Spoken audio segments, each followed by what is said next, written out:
श्री राम जय राम, जय जय राम। श्री राम जय राम, जय जय राम। श्री राम जय राम, जय जय राम। श्री राम जय राम, जय जय राम।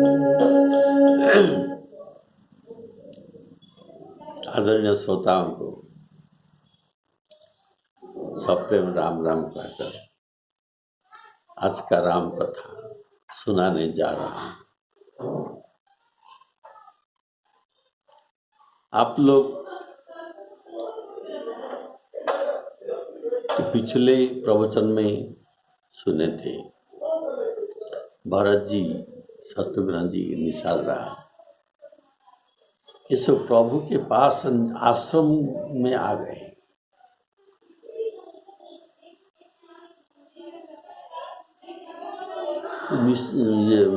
भरत जी प्रभु को देख रहे हैं।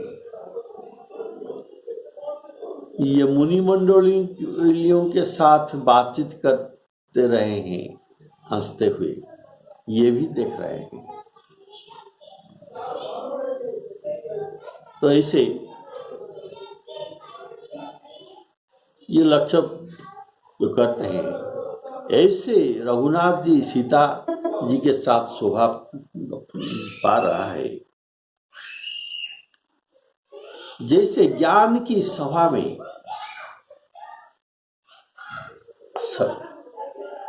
भक्ति और सच्चिदानंद भगवान दोनों विराजमान है। बोलिए श्यावर रामचंद्र की। आज आपको भरत मिलाप वो सुनना है। आज उन दोनों का राम भरत को जो मिलन हो जाएगा, इसीलिए ध्यान से सुनते रहिए।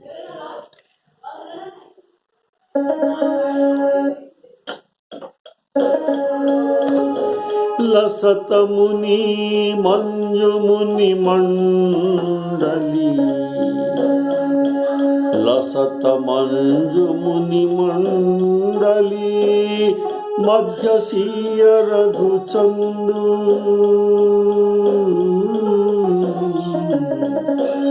ज्ञान सवाजनु तनु धरे,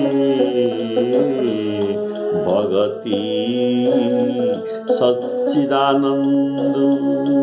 श्री राम जय राम, जय जय राम। छोटे भाई शत्रुघ्न जी और सखा निषाद राज समेत भरत जी का मन प्रेम में मग्न हो रहा है। हर्ष, शोक, सुख, दुख आदि सब ये भूल गए। हे नाथ रक्षा कीजिए, हे नाथ रक्षा कीजिए, हे गोसाई रक्षा कीजिए, यह कहकर भरत जी पृथ्वी पर दंड की तरह गिर गए। प्रेम भरे वचनों से लक्ष्मण जी ने पहचान लिया कि भरत जी प्रणाम कर रहे हैं। वे राम जी के मुंह करके खड़े हैं। लक्ष्मण जी राम जी के मुंह करके खड़े हुए हैं और भरत जी लक्ष्मण जी के जो पीठी के पीछे थे।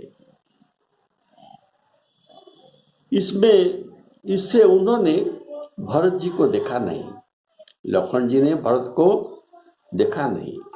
अब इस ओर तो यहाँ भाई भरत जी का सरस प्रेम है और इधर स्वामी श्री रामचंद्र जी का सेवा की प्रवणता में उनके परवशता है। ये स्वाधीन नहीं है, उनके सेवा में लगे हुए हैं। न तो क्षण भर के लिए सेवा से पृथक होकर मिलती ही बनती है। एक क्षण भी श्री राम जी के सेवा से नहीं हट सकते और न प्रेम बस उपेक्षा करते हैं। भरत जी के साथ जो मिलेंगे या अभी राम जी के सेवा को छोड़ देंगे।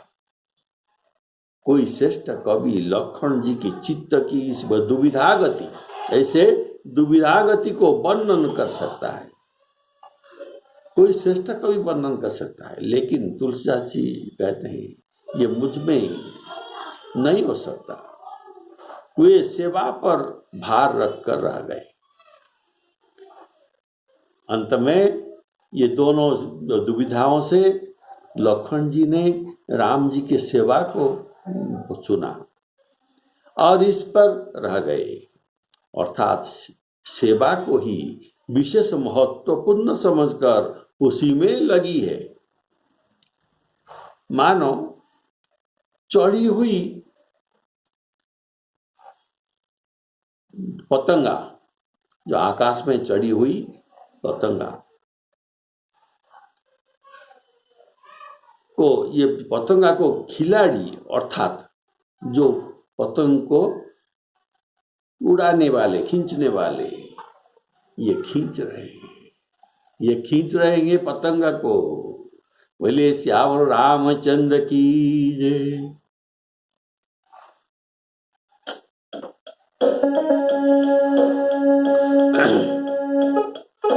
सानुज सखा, सानुज अनुज सहित, भरत जी शत्रुघ्न के सहित सानुज, सानुज सखा, सखा निषाद राग समेत मगन मन,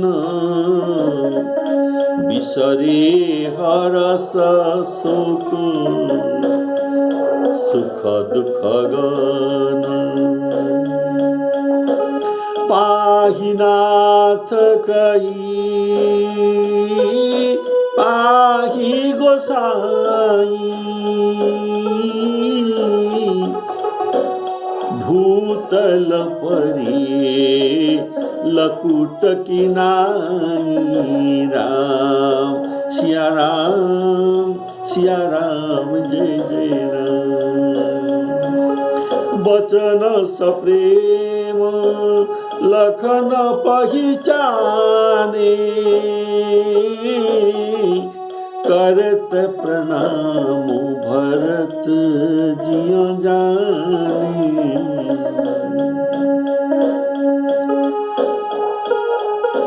बंधु स्नेह सरस यही ओरा,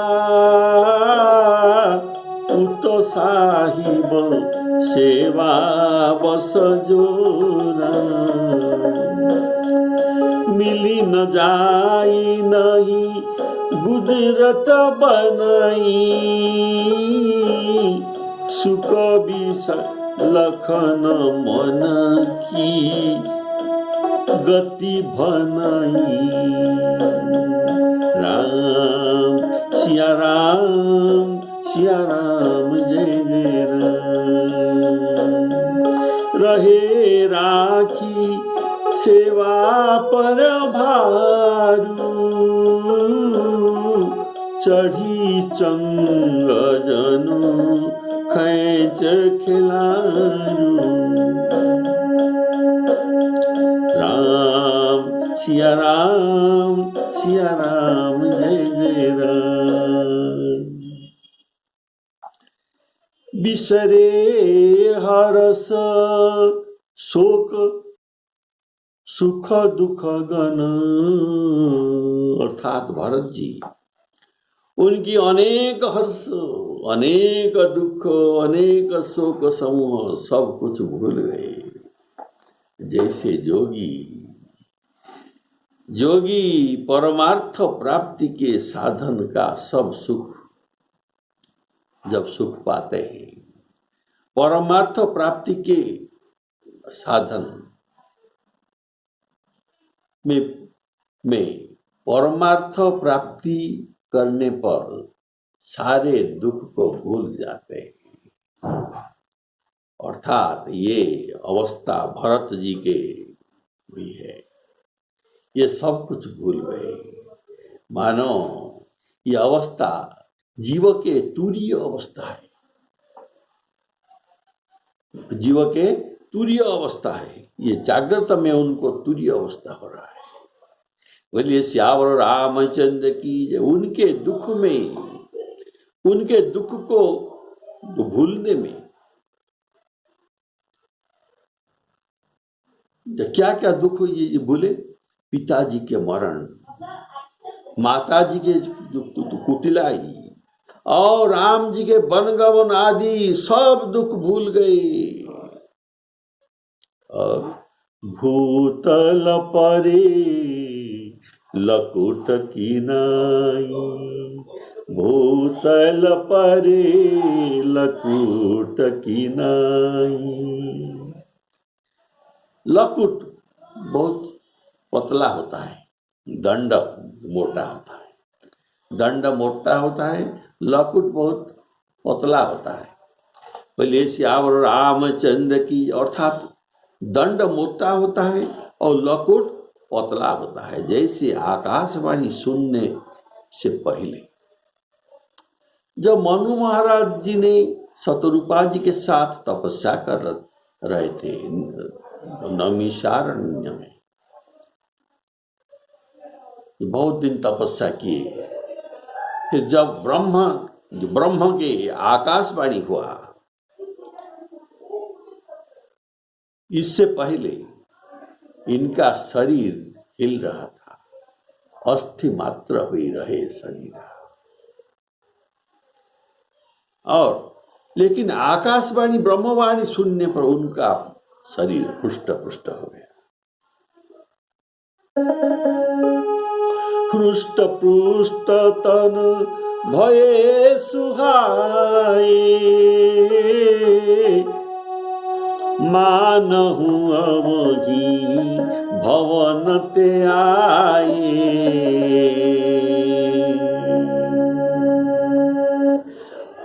तो भरत जी के साथ आए हुए लोगों ने चित्रकूट के रास्ता में कुछ खा रहे थे, कोई फल, कोई दूध, कोई रात्रि बेला का एक भोजन, ऐसे कुछ कुछ खा रहे हैं। लेकिन भरत जी, इनके दशा अलग था। इनको भूख न बासर दीन न राती, भूख न बासर, दिन में उनका ये भूख नहीं और रात में उनको नींद नहीं। इनका परिस्थिति, इनका अवस्था ऐसे था। भूख न बासर नींद न राती। इसलिए इसी कारण इनका शरीर दुबला पतला हो गया था। इसलिए गोस्वामी जी कहते हैं भूतल परे लकुट किनाई, भूतल परे लकुट किनाई। इनका शरीर, कृश शरीर बहुत पतला हो गया था। कृश शरीर कृश तन राम वियोगा। अब देखिए, जब भरत जी श्रृंगवेरपुर में सिंसपा वृक्ष के नीचे श्री राम जी के ये कुशसज्जा देख रहे हैं, तब ये प्रणाम करते हैं। राम जी के कुशसज्जा को कैसे प्रणाम करते हैं? इनका शरीर तब कैसा था? कुश अति स्नेह सादर भरत, अति स्नेह सादर भरत कीन्यौ दंड प्रणाम, कीन्यौ दंड प्रणाम। दंड प्रणाम तभी किए थे, इनका शरीर दंड था, लेकिन अभी ये बात नहीं है। इनका शरीर इतना क्षीण हो गया है कि लकुट जैसे हो गया है। बोलिए श्यावर रामचंद्र की जय। और ये इतना, अब इसके आगे श्रृंगबरपुर के आगे जब चलते हैं भरत जी, ये जितना आगे आगे जा रहे हैं तब तक उनके शरीर में व्याकुलता बढ़ते जा रहे हैं। अब शरीर लकुट के कारण, अब शरीर लकुट जैसे होने का कारण राम जी के जटिल जटायुक्त मुनि वेश देखकर, ये तो आगे मैं पहले ये व्याकुल थे, लेकिन अभी श्री राम जी के जटिल मुनि वेश देखकर अत्यंत व्याकुल हो गए। पहले व्याकुल थे, अभी अत्यंत व्याकुल हुए। इसका कारण क्या हुआ? ये अपने को, अपने शरीर को संभाल न सके, इसलिए कभी कहते हैं गिर पड़े। ऐसे पाही नाथ कही पाही गोसाई, पाही अर्थात हे नाथ मुझे रक्षा करो, रक्षा करो। पाही नाथ कही पाही गोसाई, भूतल परी लकोट की नाई। राम सिया राम, सिया राम जय जय राम। पाही नाथ कही, नाथ पाही नाथ, नाथ कहने का भाव, हे प्रभु हम अनाथ थे, लेकिन आपके दर्शन से अब हम सनाथ हो गए। अब आप मेरा स्वामी और मैं आपका सेवक, मैं आपका सेवक, और इस सेवक को रक्षा करना ये आपका कर्तव्य है। बोलिए श्यावर रामचंद्र की जय।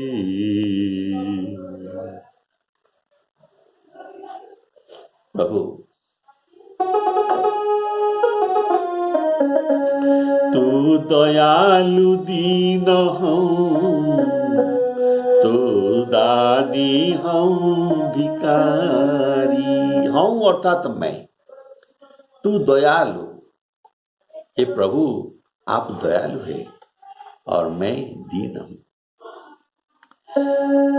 हूँ का अर्थात मैं हूँ। तू दयालु दीन हूँ, तो दानी हूँ भिखारी। आप दानी है और मैं भिखारी हूँ। आप दयालु है, मैं दीन हूँ। नाथ तू अनाथ को, आप नाथ है, मैं अनाथ हूँ। नाथ तू अनाथ को, आपका ऐसा स्वभाव है, आप अनाथ के नाथ हैं। लेकिन सोचिए प्रभु मेरे शरीर के कोई अनाथ नहीं है। नाथ तू अनाथ को, अनाथ कौन मोसो।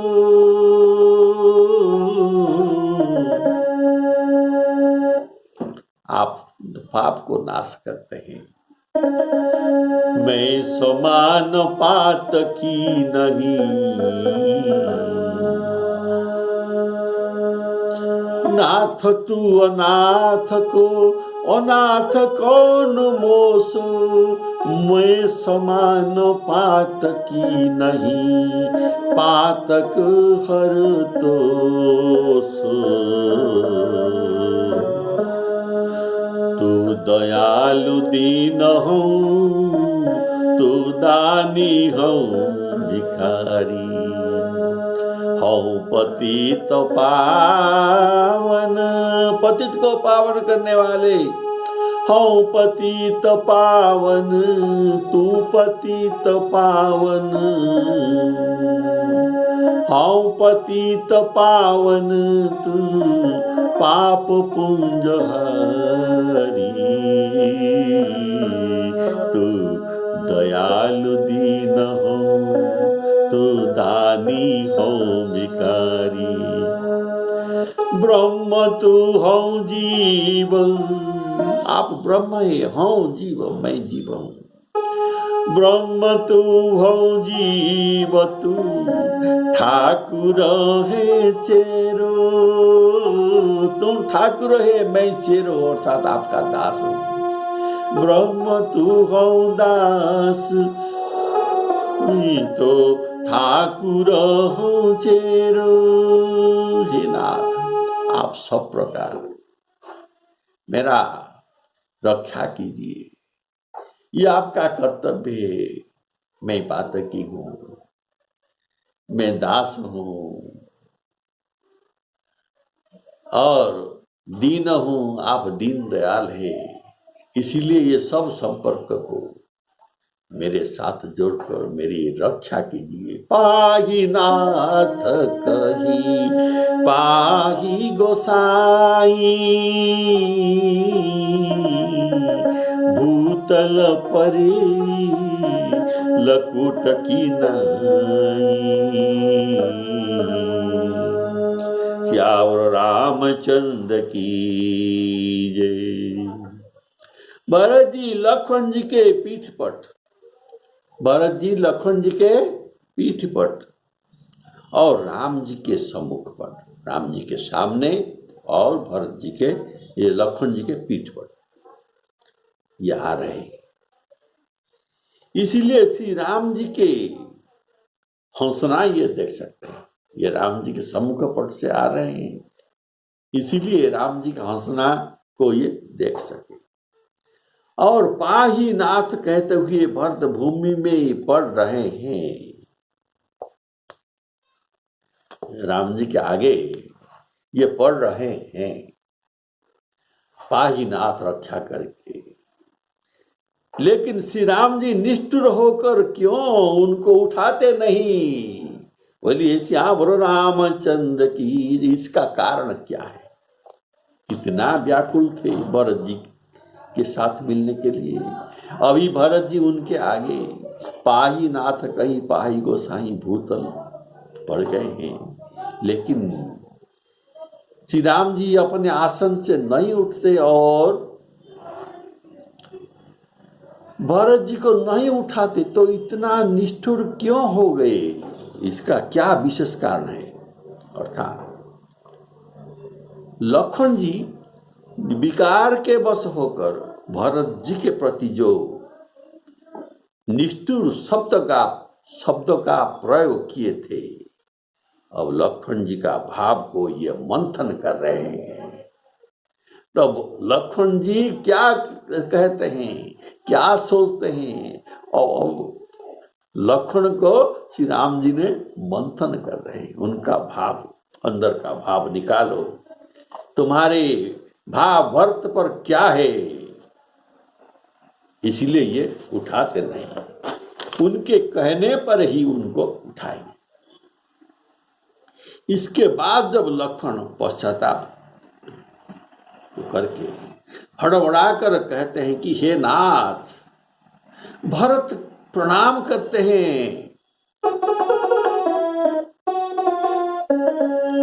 भरत प्रणाम करत रघुनाथ,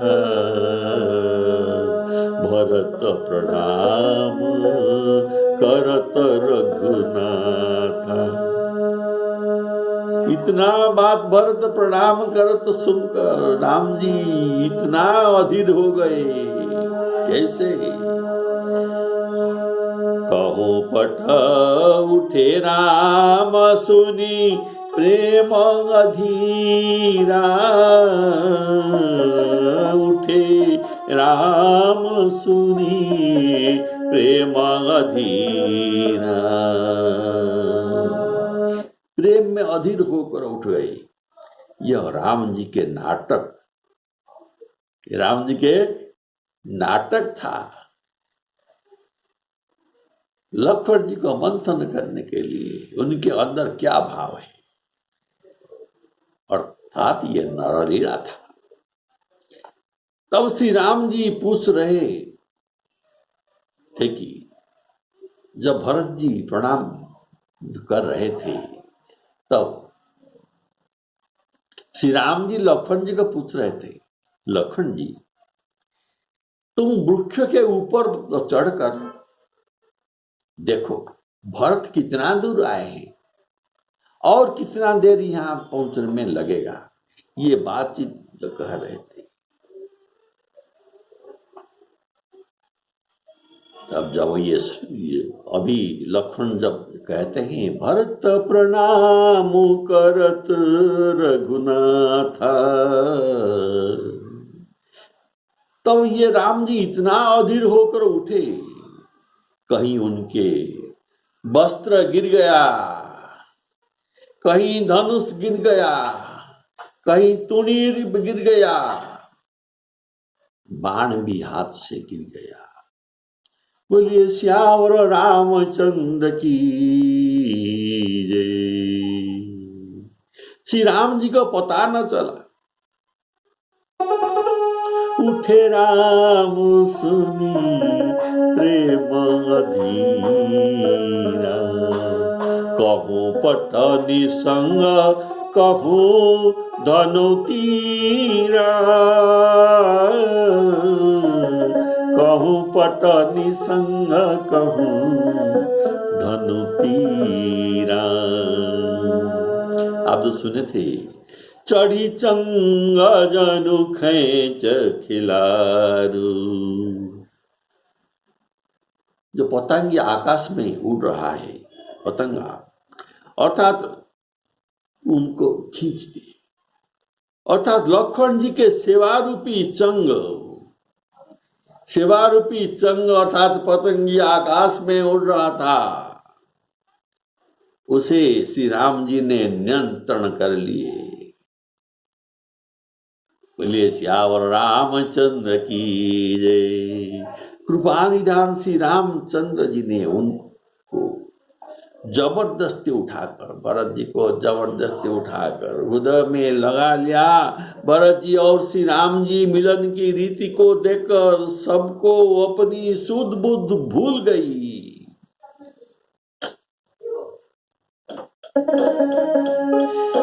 कहत सप्रेम नाई महिमा था, भरत प्रणाम करत रघुनाथा। उठे राम सुनी प्रेम अधीरा, कहूँ पटनी संग कहूँ धनु तीरा। राम सिया राम जय जय राम। बरवस लिए उठाई उर लाए कृपा निधान, भरत राम की मिलन लखी बिसरे सब ही अपान।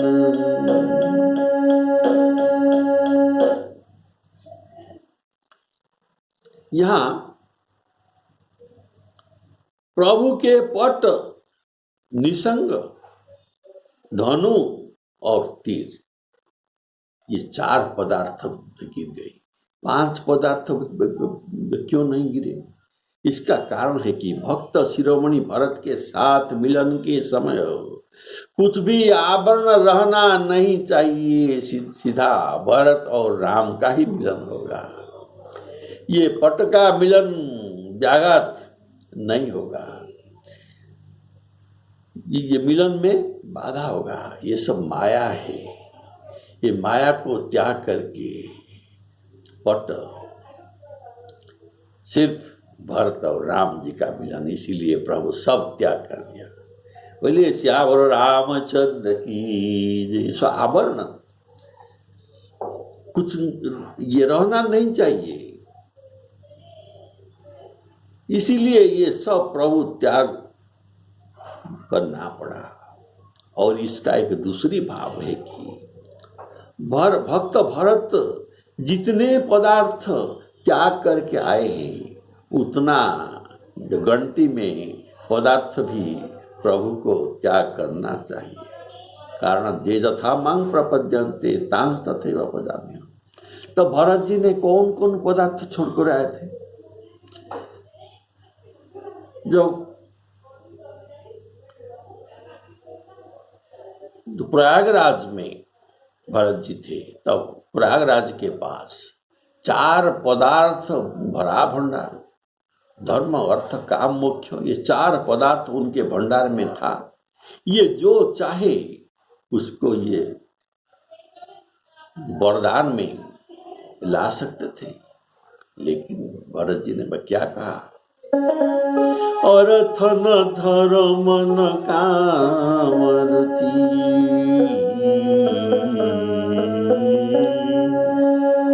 अर्थ न धर्म न काम रुचि, गति न चाहूं निर्वाण, जन्म जन्म रति राम पद,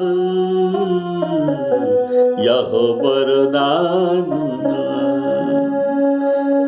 ये धर्म अर्थ काम मोक्ष ये सबको ये त्याग करके आए हैं, 4 पदार्थ। इसलिए प्रभु को भी 4 पदार्थ का त्याग करना पड़ा। यह कहूं पट निसंग, कहूं धनु तीरा, श्री राम जय राम जय जय राम।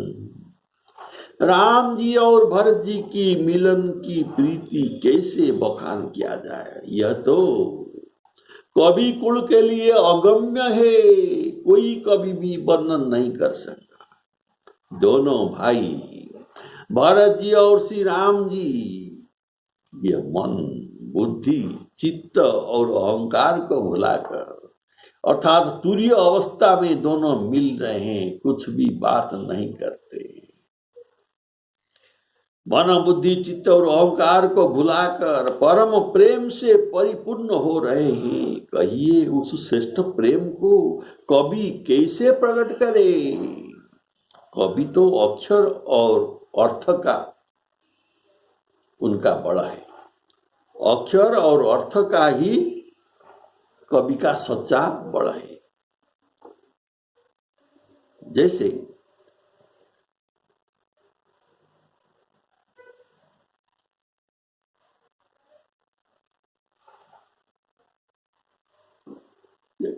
नाचने वाले कैसे नाचता है? इनका नट जो नचाने वाला जैसे ताल देता है, तिग तग धुम जैसा ताल देता है, इनको ऐसे ही नाचना पड़ता है। अगर ताल नहीं तो नाच नहीं हो सकता। इसीलिए ये दोनों राम भरत के मिलन में अगर अक्षर हो तो इनका अर्थ निकाल सकता है, लेकिन वो तो कुछ भी बात नहीं कर रहे हैं, तो इसका अर्थ कैसे निकल जाएगा? इसका अर्थ कैसे कवि निकालेगा? इसीलिए कवि इनके पास इन भावों के पास पहुंच नहीं पा। मन बुद्धि चित्त अहमिति बिसराई, ये दोनों भाई मन बुद्धि चित्त अहंकार को त्याग करके मिल रहे हैं।